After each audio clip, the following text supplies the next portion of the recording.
Hi കൂട്ടുകാരെ, എൻ്റെ video കാണുന്ന എല്ലാ കൂട്ടുകാർക്കും സുഖമാണല്ലോ. ഞാൻ ഇന്നിവിടെ പുട്ടുപൊടിയില്ലാതെയാണ് പുട്ട് തയ്യാറാക്കിയിരിക്കുന്നത്. അതിലുള്ള വിഭവം വച്ചിട്ടാണ് ഈ അപ്പവും തയ്യാറാക്കിയിരിക്കുന്നത്. ഈ പുട്ടിൻ്റെ കൂടെ ഇതുപോലെ മീൻ കറിയോ ബീഫോ ചിക്കനോ എന്തെങ്കിലും കൂട്ടി കഴിക്കാൻ നല്ല ടേസ്റ്റാണ്. വളരെ എളുപ്പത്തിൽ തന്നെ 5 മിനിറ്റ് കൊണ്ട് നമുക്കിത് തയ്യാറാക്കാൻ പറ്റും. പുട്ടുപൊടിയുടെ ആവശ്യമൊന്നുമില്ല. ഇത് നല്ല ടേസ്റ്റാണ്, ഹെൽത്തിയുമാണ്. മാവില്ലാതെ പുട്ട് തയ്യാറാക്കാനായിട്ട് കപ്പയാണ് എടുത്തിരിക്കുന്നത്. കപ്പ തൊലിയൊക്കെ കളഞ്ഞ് വൃത്തിയാക്കി കഴുകി ഇതിൻ്റെ നടുക്കുള്ള നാരൊക്കെ കളഞ്ഞാണ് എടുത്തിരിക്കുന്നത്.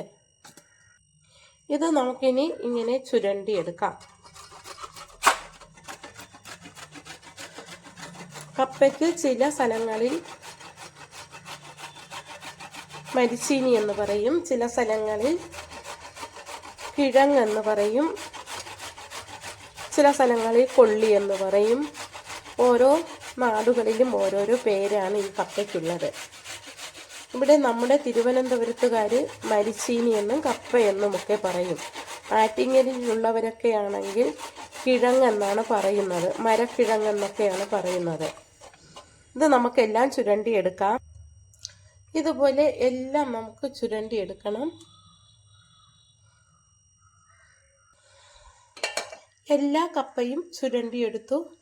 കയ്പില്ലാത്ത മരിച്ചീനിയാണ് പുട്ടവിക്കാൻ വളരെ നല്ലത്. കയ്പുള്ളതാണെങ്കിൽ പുട്ടവിക്കുമ്പോൾ ഒരു ടേസ്റ്റും കാണത്തില്ല. അതിൻ്റെ കട്ടൊക്കെ ഊറ്റയുള്ളത് കൊണ്ട് അത് കൊള്ളത്തില്ല. ഇത് നമുക്കൊന്നിങ്ങനെ നന്നായിട്ടൊന്ന് പിഴിഞ്ഞെടുക്കാം, ഞവടി പിഴിഞ്ഞെടുക്കാം.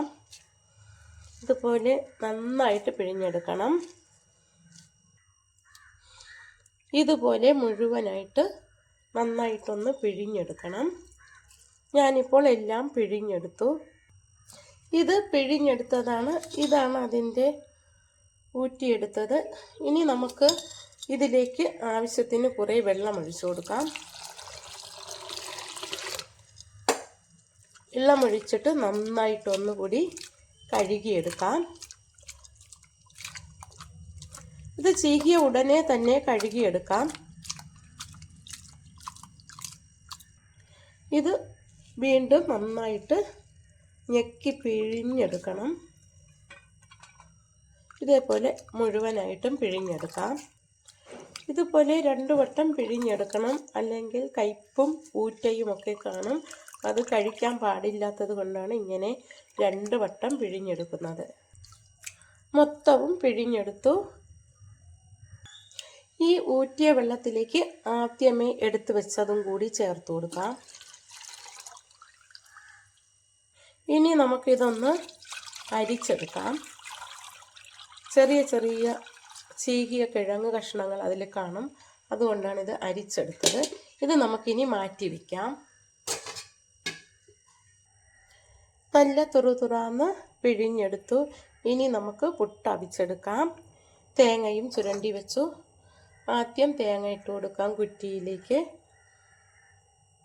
അത് കഴിഞ്ഞിട്ട് നമുക്ക് കുറേശ്ശെ ചുരണ്ടി വെച്ചിരിക്കുന്ന മരിച്ചീനി ഇട്ട് കൊടുക്കാം.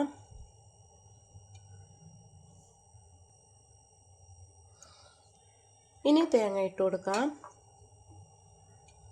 ഇനി മരിച്ചീനി ഇടാം. വീണ്ടും തേങ്ങ ഇട്ട് കൊടുക്കാം. ഇനി മരിച്ചീനി ഇട്ട് തേങ്ങയും ഇട്ട് പുട്ടുകുറ്റിയിലേക്ക് വെച്ച് കൊടുക്കാം. പുട്ടുകുടത്തിലേക്ക് വെച്ച് കൊടുക്കാം. പുട്ടുകുടത്തിൽ വെള്ളം തിളച്ച് വരുന്നുണ്ട്, അതിലേക്ക് നമുക്ക് വെച്ച് കൊടുക്കാം.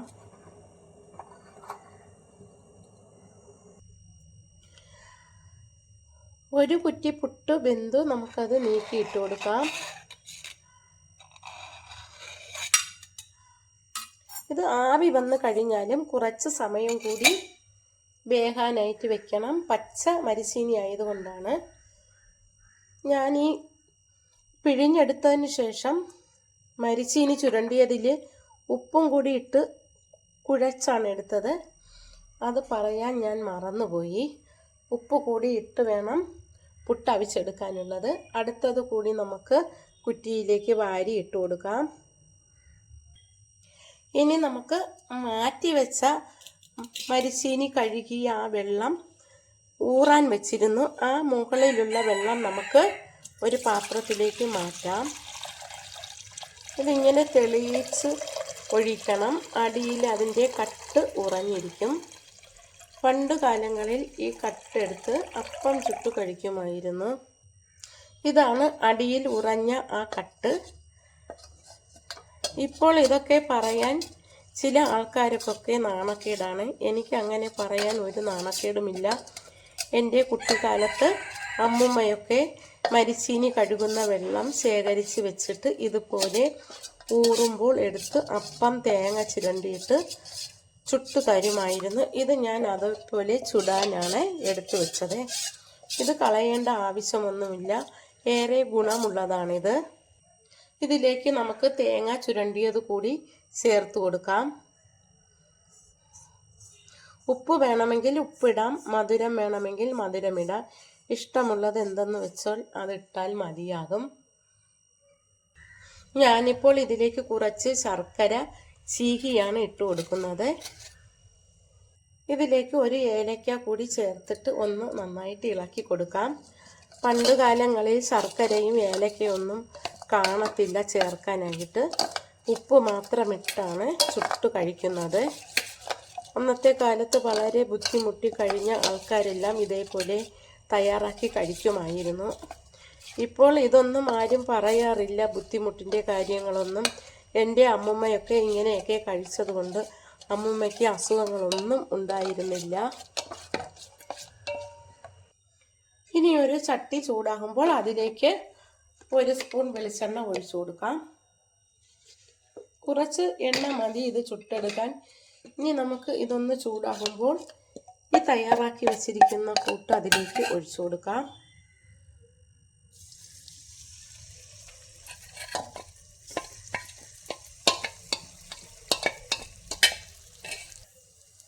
ഇതുപോലെ ഒഴിച്ചിട്ട് ഒന്ന് പരത്തി കൊടുക്കാം. 4 വശത്തും ആക്കി കൊടുക്കാം. എനിക്ക് ഈ അപ്പം കഴിക്കാൻ വലിയ ഇഷ്ടമാണ്. ഇത് റബ്ബർ പോലെ ചവച്ച് ചവച്ച് കഴിക്കാൻ നല്ല ടേസ്റ്റാണ്. ഞാനിതെൻ്റെ മക്കൾക്ക് ഉണ്ടാക്കി കൊടുത്തിട്ടുണ്ട്. ഇത് നമുക്കൊന്ന് മറിച്ചിട്ട് കൊടുക്കാം.